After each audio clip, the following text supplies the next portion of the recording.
Coach, thanks for joining us. First question we'll take from Chris Carlson.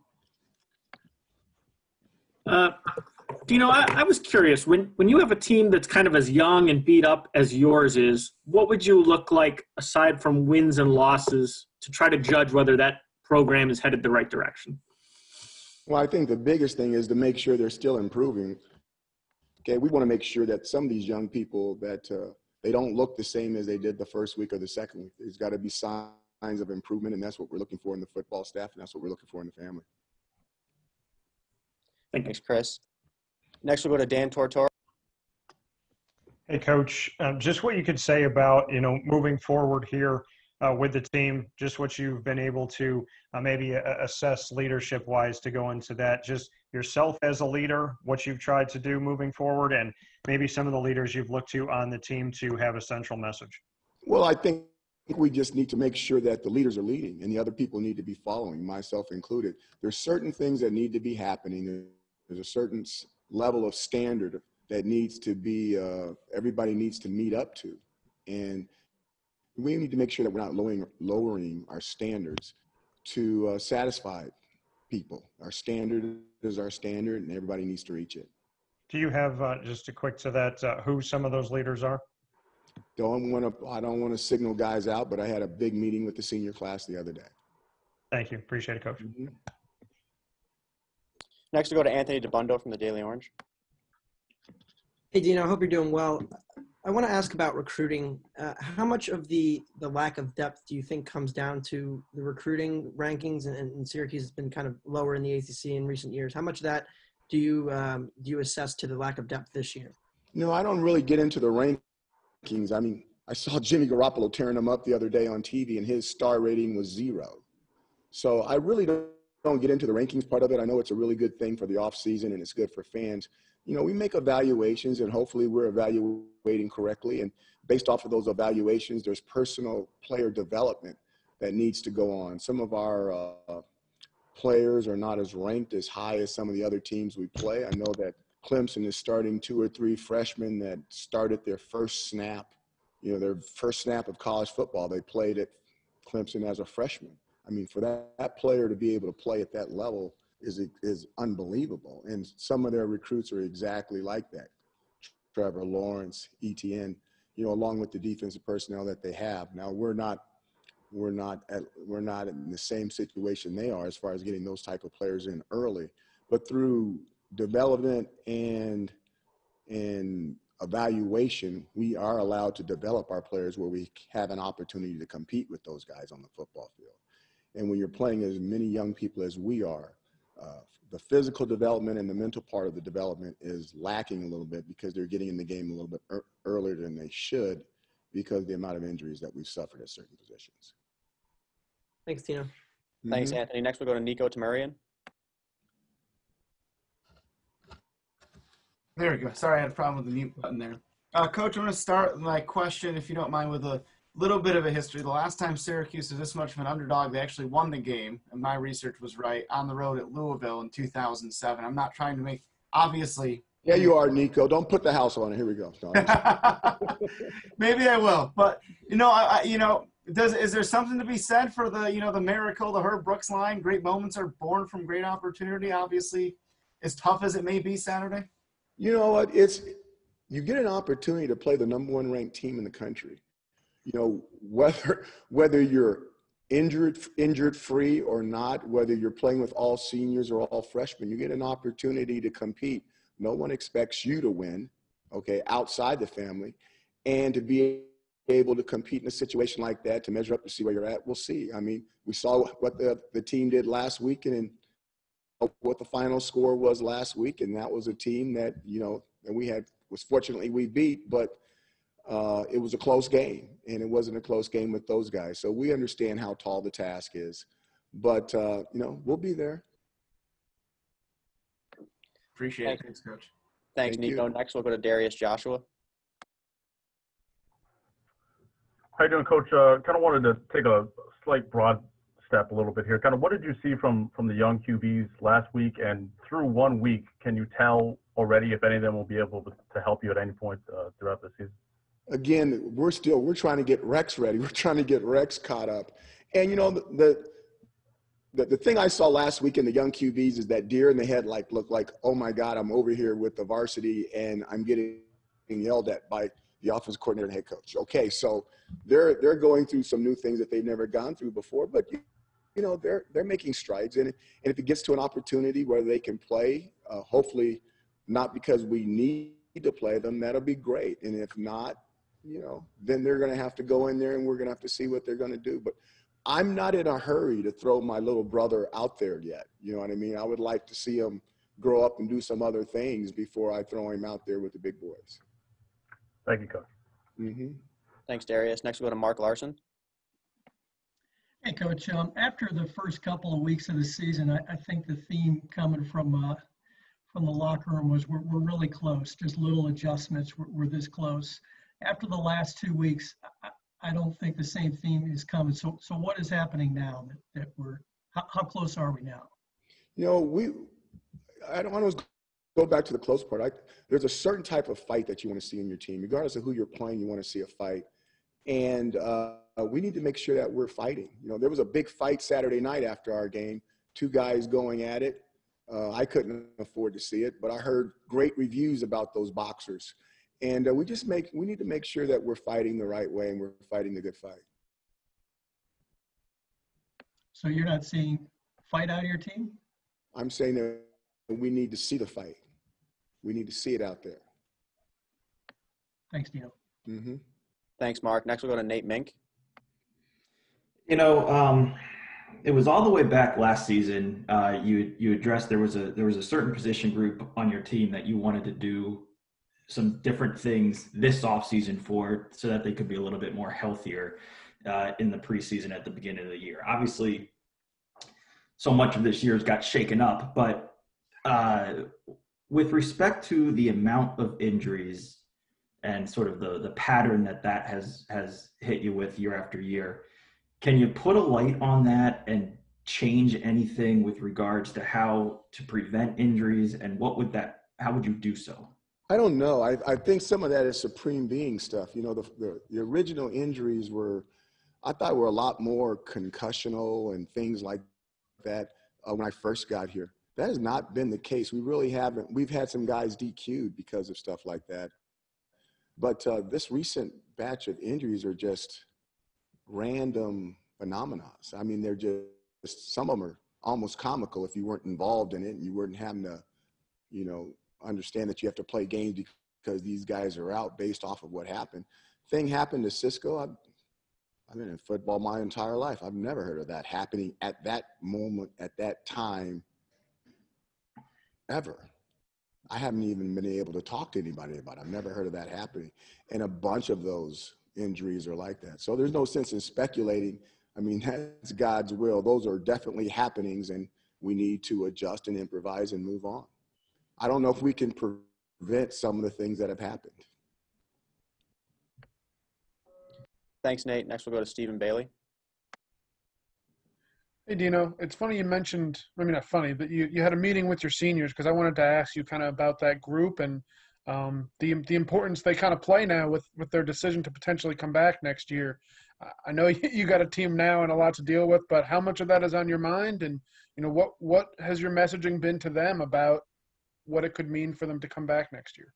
You know, I really didn't talk to them about that, Stephen. What I talked to them about was this year and making sure that they treat this year like it's the last one. The next one is a bonus, but you got to treat everything, you know, you need to treat this year like it is your last year because it might be. And make sure that you're getting everything out of not only yourself, but your teammates that you need to get out of them because they, you know, we play this, the 2020 season is played for the seniors because they may not get another one.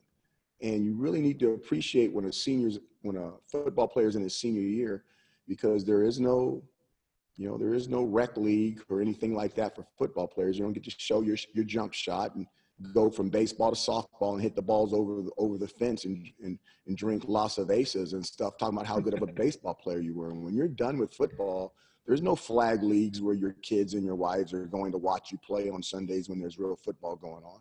So this is it. So make sure you appreciate this year and make sure the underclassmen appreciate that this could be your last opportunity and they're doing everything they can to make sure you go out the right way. Well, I mean, the weird thing is this is the one year where that's like not necessarily the case, right? The NCAA has given all these guys the opportunity to come back after the Liberty game. Someone asked you about Kingsley Jonathan, and you said that's a guy who we want back.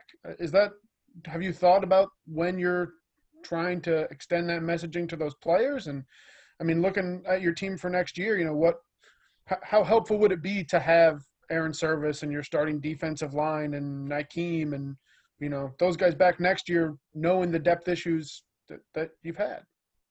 Those will all be things that we address at the end. I think it's also a lot of that stuff is unspoken. I think you're right in all the stuff that you're saying, but I really want to keep a smaller lens, and I want to stay focused on what's going on in this season right now to make sure we don't let our opportunities go by this year, hoping on something that's going to happen down the road. Thanks, Dino. Mm-hmm. Next, we'll go to Adam Hillman from the Daily Orange. So, Dino, I know you talked about the randomness of the injuries, and I talked about Andre's injury. Kind of at the NFL level, we've seen a lot of injuries due to the lack of practice time, weirdness training camp in 2020. How much of the injuries can you attribute to 2020 being so weird with the maybe not little practice time, but the difference in practices and the issues in not being able to hit as much in practice? And how much of that can you attribute to 2020? I think you can attribute a lot of things that's happened in 2020 to 2020. It's just been totally different.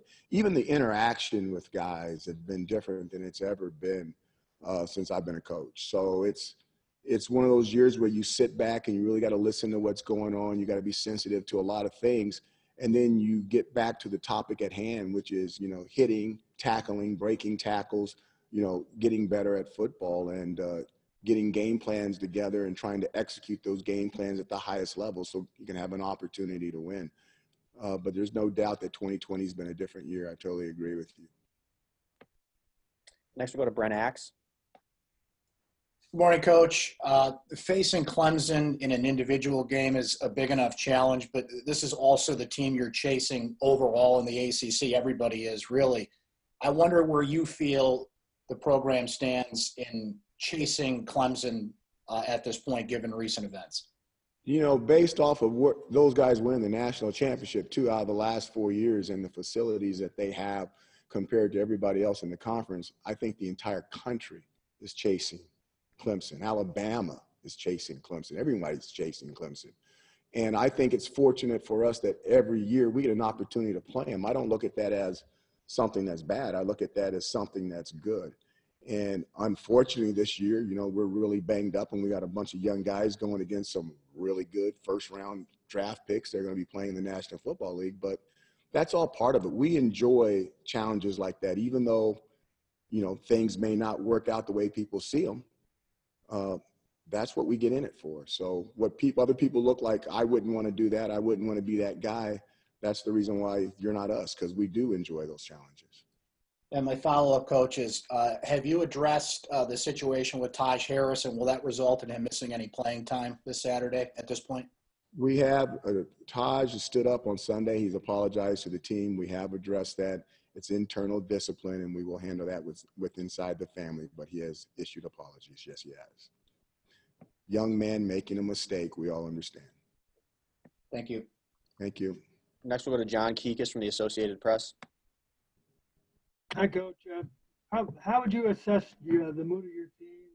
Is there still fight left in them? I could not hear the question, Tyler. How would you assess the mood of your team? I would say the mood of my team is they're getting ready to play probably the best football team in the U.S. right now, and they're excited about their opportunity. Thanks, Coach. Thanks, John. Next, we'll go to Ben Schulman from the WAER. Hey, Coach. There were a few times in the last game that Sean Tucker appeared to be grabbing at his leg. Notably, he somewhat hopped off the field right before Rex threw the first touchdown. Is there any concern about overusing the freshman so far? Overusing the freshman. I think Sean would be mad if I took him out of the game. He doesn't. Sean is a GoDaddy. He wants to go all the time. If you watch that game, he actually got rotated in and rotated out. We didn't use him every single snap, but he doesn't think that way. I think Sean wants to be in there as much as he can. But the one thing that we will not do is we will not put anybody in a dangerous situation. I personally take guys out of the game. I personally see somebody make a tackle, and I'm like, he's not looking right, get him out. And I've had coaches, he's okay, coach, and I'll say, get him out. And they'll send him in and send the other guy out, bring him to the sideline. Are you okay? Yes, coach, I'm okay, and I'll put him back in. So I watch the game for a reason. I've been around the game a long time, and I know if a guy is just a little owie or a guy is trying to be a soldier, a warrior, I shouldn't have said the word soldier, but trying to be a tough guy when really he needs to come out, clear his head, and get back in there. I will take care of these guys. And just a quick follow-up, how do you rate the performance of Cooper Lutz in the game? I thought Cooper did a nice job. I really did. I thought he went in and he did some things. He made some blocks. But the really cool thing about Cooper is Cooper has been doing that like the last 3 weeks in practice. He's really been coming on, and I was telling him, like, Cooper, you're going to get a chance. You're doing a good job. Keep it up. And he kind of looks at me and he goes, Coach, you won't say that. I said, I won't say it unless I mean it. He has been doing a good job, and that's why he got an opportunity. I was really excited. I think he did some good things out there. Thank you. Thank you. We've got time for 2 more. We'll start with Matt Hausworth. Hey, Dino, I know a lot of these questions have been based around your team and what it's looked like out there on the field so far. But I'd like to ask, how are you doing during all this? And I guess, I know you're a man of faith. And, how are you holding up through these first 5 or 6 games? I'm excited that you asked me that. I was reading this morning, and one of the things I was reading is that you're not judged on your past victories. You're only judged on the victories to come, or something to that effect. It's not going to be straight biblical if somebody says, I can't find it in the Bible. Basically, that's what it meant. And it means that everything you did in the past is really good, but that's in history. And what are you doing today in the present? What are you doing tomorrow? And I am really trying to stay mentally, physically, and spiritually sharp, because I think that there's nothing but good that's going to come out of this. And every decision that I make, I'm trying to make it clear. Emotions always involved, but I'm really trying to go deeper than that and push by that and see the greater good in things. And we've got a lot of guys that are playing, which is usually not very good, but down the road, those guys are going to all get better. And hopefully I get an opportunity to see all that and go, Neener, remember that year, and now look at them now, where they're all grown up and they've got muscles from Walmart, buys and tries, and they can walk around and people don't kick sand in their face when they're on the football field, even though there's no sand on the gridiron. So I know there's better days to come, and hopefully I'm here to get to see all of them. Thanks, Dan. Thanks, Matt. And for our last question, we'll go to Jacob Payne. Hi, Coach. You talked about it earlier. I was just wondering if you could clarify and provide more context when you mentioned players fighting following the Liberty game. When you say fighting, my thing is there's a certain look to a good – watch this. This is the best thing I can tell you. I wish you could do this. I really wish you could do this. People say, hey, I know a good football team when I see it. That statement might be true, but to me, I've got a better statement for you. If you go to a good football team, you go to a good football team practice or a good football team game, you can stand on the sidelines and close your eyes. Stand on the sideline, close your eyes, and you can hear a good football team. What you hear tells you whether that football team is good or not. Is there massive communication before the snap of the ball that you can't see with your eyes closed? And do you hear people trying to make sure other people are right before the snap? You don't get to see the snap, and then all of a sudden you start hearing sounds and banging and crushing and ouches, and you can hear the struggle of people fighting to get somewhere, even though your eyes are closed. And then whether it was a run or whether it was a pass, you hear the ball, you hear something cutting the wind, and then all of a sudden you hear a boom, and all the noise stopped because that play is over, whether it was a pass or a run, because some people got there with a bad attitude. And now that play's over, and there's quiet, and there's calmness, and then there's a celebration either for them or the other team, and then it all starts over again. So my thing is I want to make sure that even though we're at the game and our eyes are open, that we could close our eyes and make sure that we're at a football game. That's what I mean by fight. Thanks, Coach.